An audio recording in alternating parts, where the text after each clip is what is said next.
Welcome to Medical Law and Ethics. This is the first PowerPoint that we're going to go through for this quarter. My name is Paulina Motskis. I'm going to be the instructor on this course this quarter. One of the things that I would like my students to learn about medical law and ethics is that many medical professionals encounter healthcare dilemmas at all times, that sometimes are not easy decisions to make. Sometimes things aren't always black and white. Sometimes things are not always right or wrong. And this course should help us think independently and become sensitive to the risks that we encounter daily in the medical field. We want our students to be able to conduct themselves in a manner that is ethical, legal, and exemplary to help facilitate the needs of our patients. As we move through this course, just be aware that we will be looking at different ethics models and different ways to look at things, but also be aware that people will have different viewpoints and different perceptions of what the situations are. And things are not always right or wrong. So we're going to be looking at things in an objective manner, and we're going to offer up the ability for everybody to have respect of each other's opinions. One of the things that this course will help you try to determine is basically what is ethical, what is legal, and also a realization that not everything is black and white when it comes to medical ethics. Some of the things to be aware of during this course is that this is a course to help you think things through, to make you aware of what is appropriate, what is right and wrong, but also to note that sometimes you have to use your own thinking and your own strategies within the course of the law to make the best possible decision. So as we get started, we're going to go through the PowerPoint, and we're going to talk about why study law, ethics, and bioethics. Well, first of all, I think you need to know what ethics and what bioethics is. So when you're dealing with ethics, applied ethics is basically the meaning that it is a practical application of moral standards, and they're meant to benefit the patient. So you're basically applying a moral standard to a practice to determine what ethics are. Well, we all know that when we come from different backgrounds in life, that some things in one background and one culture might be ethical versus another culture might say it's unethical. So the awareness for this class is for you to kind of think about what is basically appropriate thinking, and what is something that you need to just be aware that sometimes cultural differences will bring a different viewpoint into the scenario. And then also just the awareness on what is bioethics. Well, in the ever-changing, fast-paced growth of the medicine, bioethics has come into play. And these are kind of these are topics like when you're talking about cloning, topics of in vitro fertilization, or test tube babies. I mean, these are kind of ideas that come about due to advances in the medical field. So then it comes into legal ramifications of what can we do, what is legal, what is ethical, and what is appropriate for the sanctity of human life. So as we move through this PowerPoint, it talks about what is legal and what's illegal. One thing to be aware of is that most of the time, things that are illegal are almost always unethical. But things that are unethical might be legal. Kind of wrap your brain around that a little bit. Just an awareness piece that not always are things the way that they seem. So it talks here about civil rights and the movement that were illegal. They were certainly not unethical. Basic understanding of law as it applies to the medical practice is essential. One of the biggest reasons why we want to apply ethics and have the practical application of ethics in a legal ramification is to help protect patients from poor medical care. We want to do it in a legal way, but mostly we want to do it in an ethical way, because it all comes down to the quality care that we provide for our patients.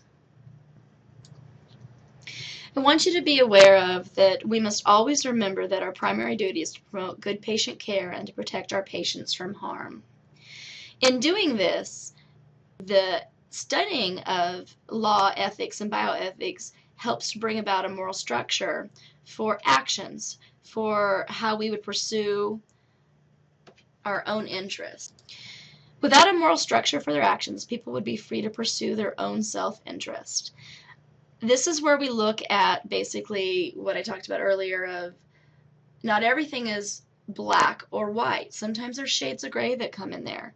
Sometimes there's justice, sometimes there's injustice. Sometimes there's a real clear right and wrong, and sometimes there's something in between. And sometimes things are ethical, and sometimes things are unethical. So we're going to take case studies throughout this course, and we're going to basically act as ethical committees, medical committees, to help break down and determine how to handle the situations and make the best possible decisions for our patients. Along with this course, we're going to be addressing basically what the law is. And having a good working application of law helps to protect employees and employer from lawsuits. It will assist you in your profession to make the best decisions based off of logical decision-making patterns rather than just emotion. And because we live in a society that loves to sue people, it's important to know really where do you stand legally. Sometimes what you feel is the right decision may not be the legal decision. So it's just to bring about what is the law and really to have a knowledge of what you can and can't do within the course of the law. So medical law addresses legal rights and obligations that affect patients and protect individual rights, including rights of healthcare and employees. It basically gives you a measuring tool. It helps to punish unlawful actions, but also laws and rules or actions prescribed by the government authority that have a binding legal force. So in the event that, say, you had a medical physician that basically took you to surgery and was supposed to do surgery on your left leg, and they actually did surgery on your right leg, you would have a legal binding force to basically bring suit against that problem, because he shouldn't be practicing medicine if he makes clear mistakes like that. Medical practices also regulate how medicine is practiced in each state. So an awareness should be made that from state to state it's not all the same, though. So list requirements and methods for licensure. Define what constitutes unprofessional conduct. So let's talk about ethics in general. What is ethics? Well, ethics is a branch of philosophy related to morals, moral principles, and moral judgment. Morality is being virtuous, practicing right conduct.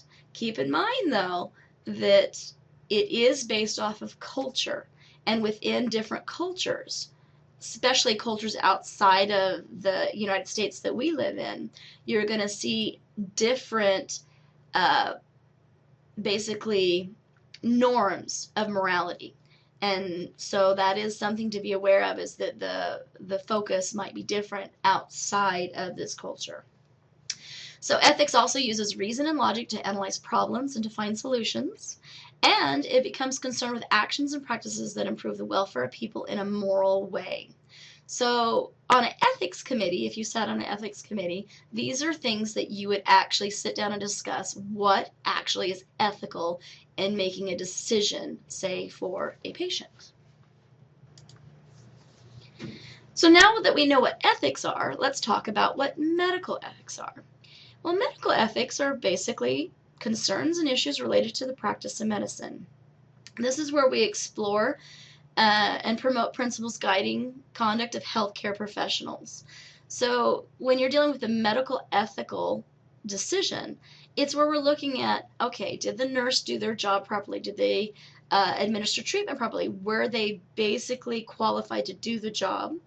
And was the conduct of the healthcare professional appropriate? Like, did the doctor treat the patient in a manner that was according to the norms of ethics. Also, what medical ethics does is it involves the welfare and consideration of others in deciding how to act. As we go through this chapter, we're going to be talking about different items.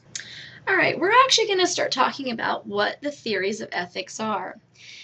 One of the things is that various philosophers have defined ethics under several categories, such as utilitarianism, natural rights versus right-based, duty-based, justice-based, and virtue-based ethics. So when we talk about this, these are all basically different divisions of how to basically evaluate situations, ethical situations, and apply different scenarios and different principles to that and determining or coming up with an outcome. So the first of these is utilitarianism. Utilitarianism is basically for the greatest good for the greatest number, meaning it impacts the actions of the welfare of society as a whole rather than merely the individual. The end justifies the means. So when you're dealing with utilitarianism, it is based off the principle of what's best for the greatest number of people. So this would be like a decision that, say, like the President of the United States would make. What is the best decision for the greatest good of the greatest number? And you also have to look at, will the outcome justify the means? An example of utilitarianism is Medicare. Medicare was put in basically to assist our elderly individuals. So for the greatest good of the greatest number. As people age, they basically need greater health care. So that was why Medicare was put in. One of the problems with Medicare is that the rights of some people, such as poor or ill, may be ignored. Can be a result in biased allocations, virtually impossible to quantify all variables, and the vulnerable, the young, sick, and handicapped may be ignored. Let's talk about rights-based ethics. Rights-based ethics emphasizes on individual rights. This basically is what is best for who I am as an individual or who you are as an individual. Rights belong to all people. One of the problems with rights-based ethics is that it may result in individualistic, selfish behavior, even anarchy. So sometimes what is the best for me is not always the best for you. For example, in a job-based setting where you're working in a place of employment, say this week we have 4 people that need to take off on vacation. Well, that's great. We're going to give them all that vacation. Well, who's going to cover when there's only actually 5 people that work in that department? So if we give all 4 of those individuals their vacation time, they all get their individual rights met. But as we talk about it, it's almost a little selfish because all the workload then falls on one individual that's left behind. So rights-based ethics is not always the best case, but sometimes it is. It depends on what the situation is. And that's where you have to look at every case and evaluate it based off of case-by-case scenarios. And then you can apply the different philosophical principles to each. Duty-based ethics focuses on performing duty. It focuses on exploring conflict opinions about duty, differs depending on professional roles. An example, registered nurse versus a physician's assistant or a medical assistant. The problem with duty-based is it's difficult to know who determines one's duty. So as you're dealing with duty, really, what is the duty? You know, you have duty to your family, you have duty to your country, you have duty to your... And sometimes duty-based ethics might not focus on everybody involved, but it also might work for the situation. Justice-based ethics is based off of the presumption that you're going to have a veil of ignorance. This will allow decision makers to be impartial in their decisions. We're looking at a justice base as allowing no one person to have an advantage or a disadvantage over another. The justice-based model of ethics infers that every citizen should have equal access to medical care. This is basically taking into account that, say, a scarce resource like an organ, like a heart donation, that everybody's basically at the same level and on a justice-based ethics, that it doesn't matter who has the most money or who has the best health or whatever the situation is. It basically is given everybody on an equal playing level, and no one thing will actually put them above the other. So it's supposed to equate and prevent disadvantages from occurring or advantages from occurring. The problem with this is, like we talked about, it's unfair for some to give to others, or for the wealthy to get more than the poor, or in the situation of here, that for the healthy to subsidize the unhealthy. Also, be aware that due to media coverage and huge healthcare system, it is impossible to have a veil of ignorance. It's really a large project to actually have a quality justice-based ethics system. Virtue-based ethics emphasizes on people, not on decisions or principles involved. It's based on character traits such as integrity. When we're talking about the virtue-based ethics, most people agree that virtues are just good habits, such as fairness and honesty. Other examples of virtues are of good character traits of integrity, trust, respect, empathy, generosity, truthfulness, and the ability to admit mistakes. Decisions based off of this can be justified. However, you have to always keep in mind that just because somebody is an honest person doesn't mean that they should have a decision made for them to get the best quality of. Virtues are good habits. Examples are fairness, honesty, courage, and justice. Seeking the good life is a virtue-based ethic. A problem with this is a person may become too trusting and complacent with a virtue-based ethical system. In general, what I want you to know about the theories of ethics is basically people believe that an action is wrong or unethical if it causes emotional or physical harm to someone else, if it goes against one's deepest beliefs, if it makes a person feel guilty or uncomfortable about a particular action, if it breaks the law or traditions of their society, or if it violates the rights of another person. No one ethical theory is perfect, and so this course, especially as we're looking at this in Chapter 1, it's to bring into awareness all the different ways that you can look at a situation.